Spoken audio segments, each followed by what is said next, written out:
All right, everybody, welcome back. We're going to get to the rigged and scripted Millionaire in just a second. We're going to be talking about the first British millionaire, Judith Keppel. We're also going to be talking about Charles Ingram, who was the British Army major known for the coughing scandal, as well as John Carpenter, the first $1 million winner in the United States, or should we say $600,000 heir, given the good old Uncle Sam here in the States. But before we do, I want to get into what happened yesterday in light of the ongoing race war by the numbers in the news. Did you guys know that ECHL game, that South Carolina and Jacksonville, they played another game on January 23rd, one day after the manufactured race war between Jake Panetta and Jordan Subban? What's up, Itachi? But look at this. If you guys don't follow me on Twitter, you can at 91_Luxy. The very next day after the manufactured race war, South Carolina wins 6-3 or 3-6, right? And remember that Jake Panetta, remember his name's 36, and from his birthday to Jordan Subban's birthday is 36 days. And of course, the word racism is also 63. I also tweeted at the Subban family to see if I could get them to share what really needs to be shared. So just wanted to put that out there. So let's get into the rigged Who Wants to Be a Millionaire. So we're going to talk about Judith Keppel, who was the first £1 million winner in the UK. And we're going to read this section right here, and then I'm going to show you what's so interesting about that. It says, schedule rigging allegation. When Judith Keppel's victory as the first UK jackpot winner on Who Wants to Be a Millionaire was announced by ITV on the day of that corresponding episode was to broadcast, several allegations were made that Celador had rigged the show to spoil BBC's expected high ratings for the finale of 1 Foot in the Grave, which is absolutely true, and I'm going to show you why. Richard Wilson, the lead star on the sitcom, was quoted in particular for saying that the broadcaster had planned the win, adding, "It seems a bit unfair to take the audience away from Victor's last month on Earth." David Renwick, writer of the sitcom, voiced annoyance that the episode would draw away from the interest for the sitcom's finale, believing that a leaked press release on ITV's announcement had been naked optimism, and it would have been more honorable to let the show go out in a normal way, pointing out that it killed off any element of tension or surprise in their own program, but that television is all about ratings. It says Richard Weber's account in his 2006 book cites unmanned BBC sources as those who questioned the authenticity of Keppel's victory. These allegations in turn led to 11 viewers making complaints about the quiz show of a similar nature to the Independent Television Commission. In response, ITV expressed distress at the allegations, claiming that it undermined viewers' faith in the program. Leslie Hill, the chairman of ITV, wrote to Sir Christopher Bland, the chairman of the Board of Governors of the BBC, to complain about the issue. The corporation apologized, saying that any suggestion of rigging did not represent the official view of the BBC, while ITV's investigation cleared the program of any wrongdoing, which is absolutely bullshit. And I'm going to show you how this was absolutely rigged by the language of gematria that you need to know in order to see through it. So Judith Keppel supposedly won her £1 million on June 20th. Now, it goes on to say here, Keppel had appeared on the November 20th, 2000 episode of the UK edition of Who Wants to Be a Millionaire, becoming the 12th winner in the world and the first in the UK to win the £1 million. At the time, she was a garden designer living in Fulham and was struggling for money. Nonetheless, she had spent about €100 phoning the quiz show more than 50 times to secure a place. BT rang me up and said, "Do you realize your telephone bills are rising?"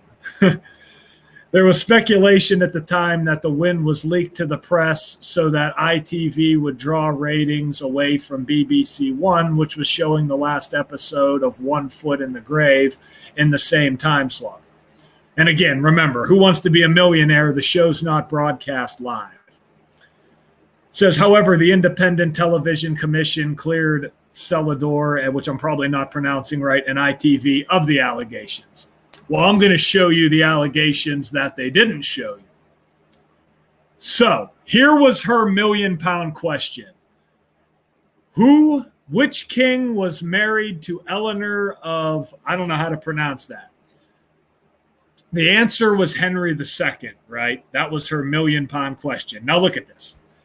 Judith Keppel's birthday, right? August 18/8, right? The big number that connects to the Bavarian Illuminati. Bavarian Illuminati's 188.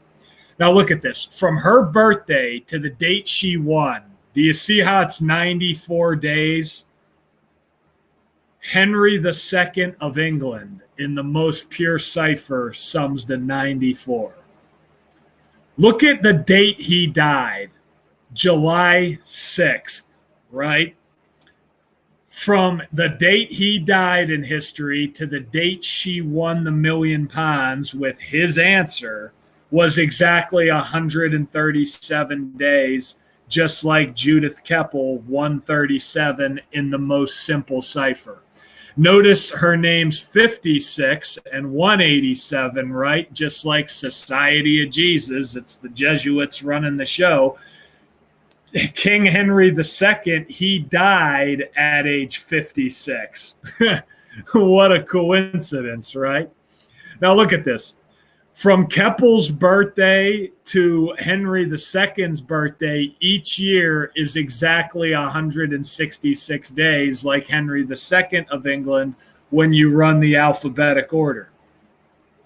Now check this out. The sitcom One Foot in the Grave, look at how from his birthday, Henry II, to the date Keppel won the £1 million was 260 days.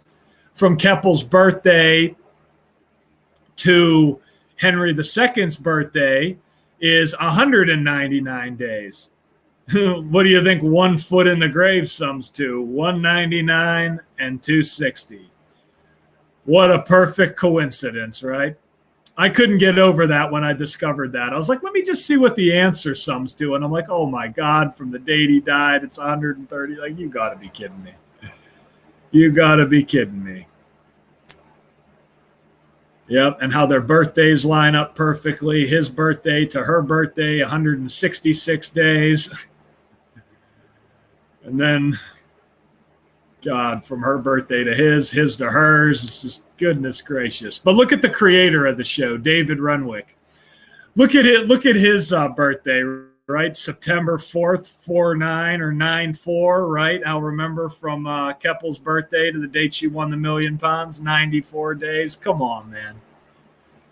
So now we're going to get to John Carpenter. He was the first $1 million winner in the United States. And of course, there can't even be a millionaire in the United States on Who Wants to Be a Millionaire because of good old Uncle Sam, taxation without representation. You know, if you win $1 million in the U.S. on Who Wants to Be a Millionaire, you're going to get what, about 600 grand?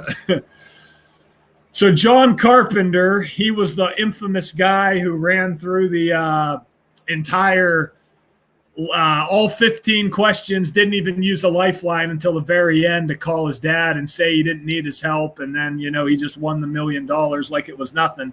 And quite honestly, both John Carpenter and Judith Keppel, when I watched them run through their questions, neither one of them really seemed that intelligent to me. They really didn't. John Carpenter just made jokes about his time at Rutgers the whole time and had that smug little smile on his face. He reminded me of George Bush and robotic Al Gore, just acting like a smug little asshole, like he knew every question, which he did because he was given all the answers beforehand.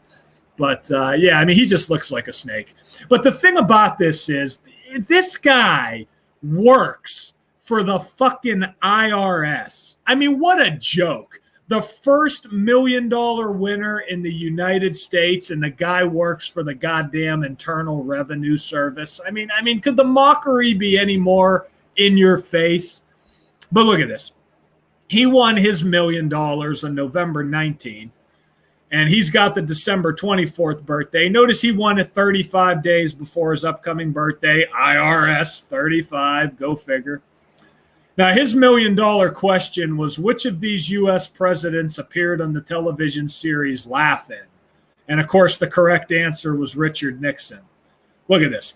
Richard Nixon died on April 22nd, 1994. April 22nd is the 112th day of the year. Who wants to be a millionaire? Sums to 112. And the $1 million question is the guy who died on the 112th day of the year. What a coincidence.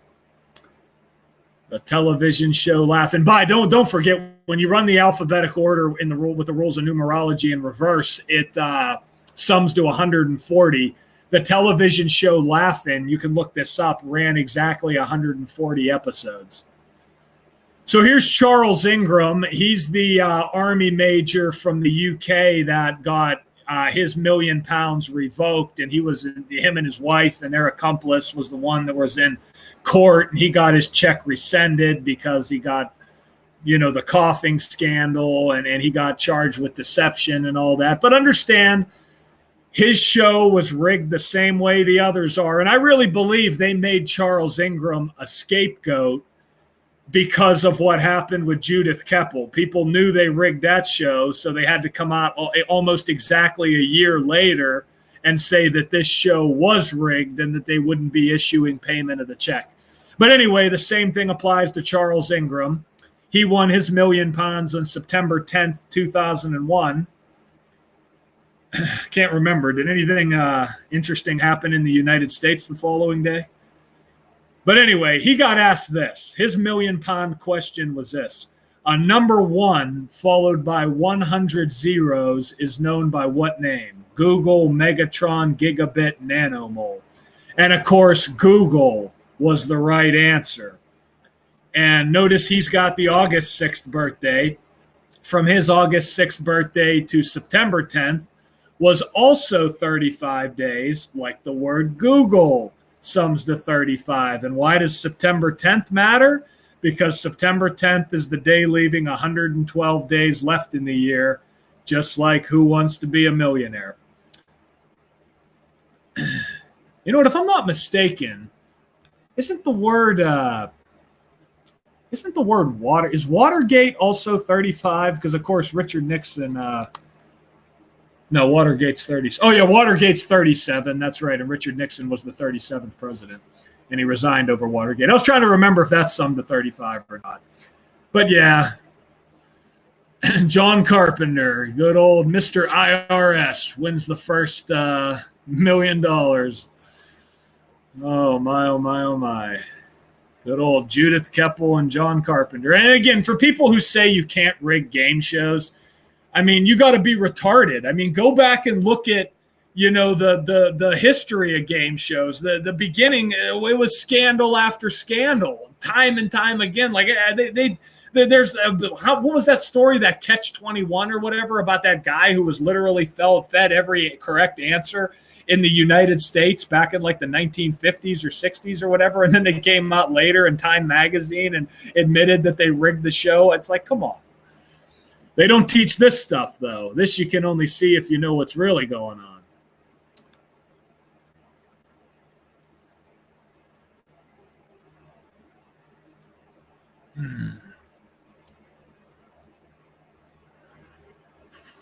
All right, guys, we'll probably Yep, tell-eye vision. That's what it is, man.